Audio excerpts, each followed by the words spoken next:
What if cars could heal themselves? A tiny stone, no bigger than your fingernail, slams into the side of a supercar at highway speed. It might as well be a bullet. The impact leaves a scratch, a tiny wound. Most drivers wouldn't even notice it, but engineers would, because they know that every great failure begins as a very small crack. Normally, that's where the story ends. The damage stays slowly growing, mile after mile, year after year. But imagine if the scratch refused to stay, watching it slowly disappear. Without a mechanic, without fresh paint, without replacing a single part. Just the material repairing itself. That sounds impossible because today, for almost every car on earth, it is. But engineers are trying to change that. And to understand how, we have to ask a very strange question. Can a material learn to heal? When people imagine damaging a supercar, they picture spectacular crashes, twisted metal, shattered carbon fiber, fire. But that's not what worries engineers the most. The real enemy is almost invisible. Every time a car moves, it's being attacked. Tiny stones, road sand, dust, water droplets, temperature changes, UV light. Even the constant vibration of the road.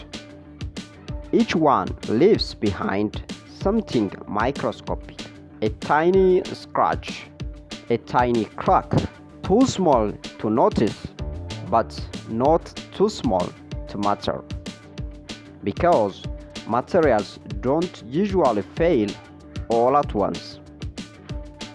They fail one microscopic defect at a time.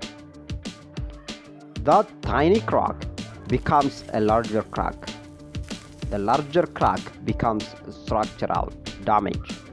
And suddenly, what looked like nothing becomes an expensive repair. For over a century, engineers fought this battle the same way. Build stronger materials, harder coatings, thick paint, better composites. But eventually, someone asked a different question. What if, instead of resisting damage, the material could recover from it? Because nature has been solving this for billions of years. When engineers face a difficult problem, sometimes they ask another engineer, sometimes they ask nature. Because nature has been solving engineering problems for nearly 4 billion years. Need stronger structure? Look at bone. Need quieter flight? Look at an owl. Need more efficient swimming? Look at dolphins.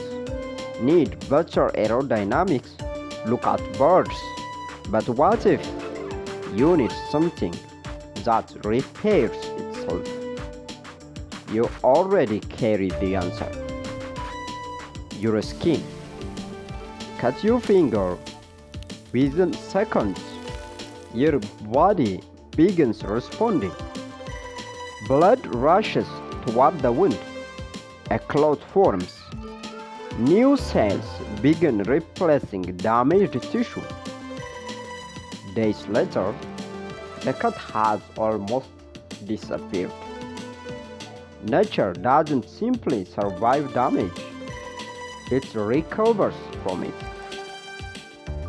And that idea fascinated engineers, not because they wanted to build living cars, but because they wondered, could ordinary materials borrow that same strategy?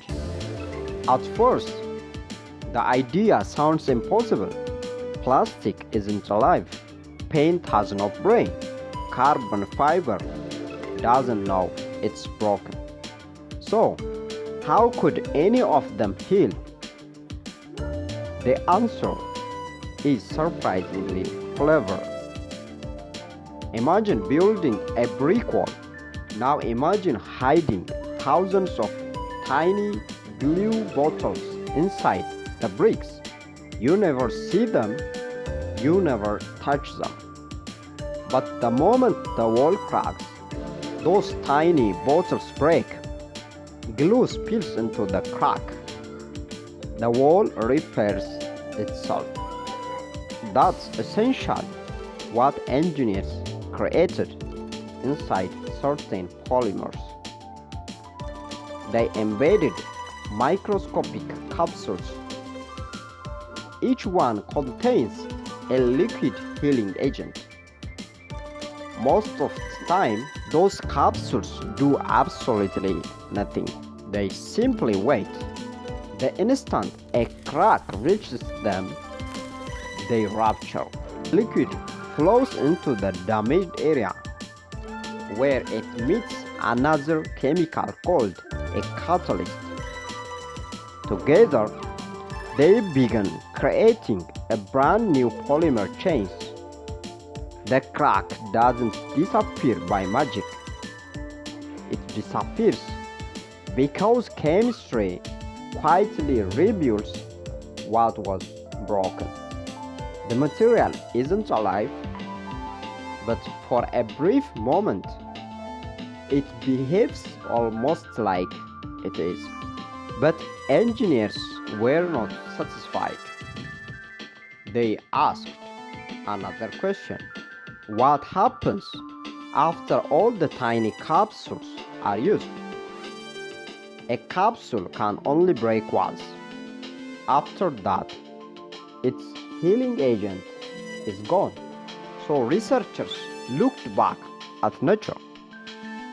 Our bodies don't rely on a single drop of blood.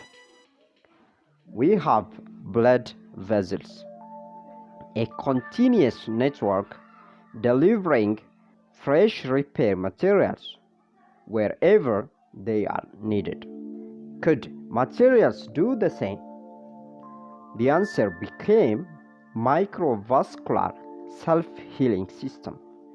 Instead of isolated capsules, scientists created microscopic channels woven throughout the material.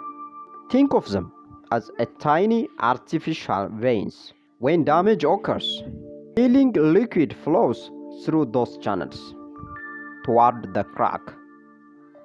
For the first time, a material wasn't simply carrying a repair kit. It carried its own delivery system. And suddenly, self-healing no longer sounded like science fiction. It sounded like engineering. So, at first glance, self-healing paint sounds like a luxury, but engineers see something much bigger. Modern supercars depend on perfection. At speeds approaching 300 kilometers per hour, air behaves almost like water. It flows around every curve, every vent, every panel. Even tiny imperfections disturb that flow. A small chip in the wrong place can increase drag, reduce downforce, create turbulence. Now, imagine a protective surface that quietly repairs a small damage before airflow is affected. The paint stays smoother, the aerodynamics stay closer to their original design. Maintenance becomes easier, expensive composite panels last longer. The technology isn't really about making cars prettier, it's about preserving engineering performance. If this technology is so promising, why don't we already have self-healing cars? Because healing a material once is impressive, making it survive 15 years through blazing summers, freezing winters, constant vibration, rain, sunlight, chemicals, and thousands of car washes is another challenge entirely. Some self-healing materials need heat, others need ultraviolet light. Some can heal only tiny cracks, others heal only once. The science works. The engineering challenge is making it work every single day. For millions of drivers, that's the difference between a laboratory breakthrough and a production vehicle. For centuries, we have accepted that every machine slowly wears out, every scratch, every crack, every chip moves it one step closer to failure. But perhaps that doesn't have to be the future. Maybe tomorrow's materials won't simply resist damage. Maybe they will recover from it, not because they are alive, but because engineers learned something extraordinary. Sometimes the greatest innovations aren't created from nothing. They are inspired by the world that's been solving the problem all along. Today, self-healing materials are still evolving, but one day, your car, an airplane, a bridge, or even a spacecraft may quietly repair itself without anyone ever noticing. And when that day comes, it won't feel like magic. It will feel like engineering. If you enjoyed uncovering the engineering behind self-healing materials, subscribe to Engineering Uncovered, because great engineering isn't just built, it's uncovered.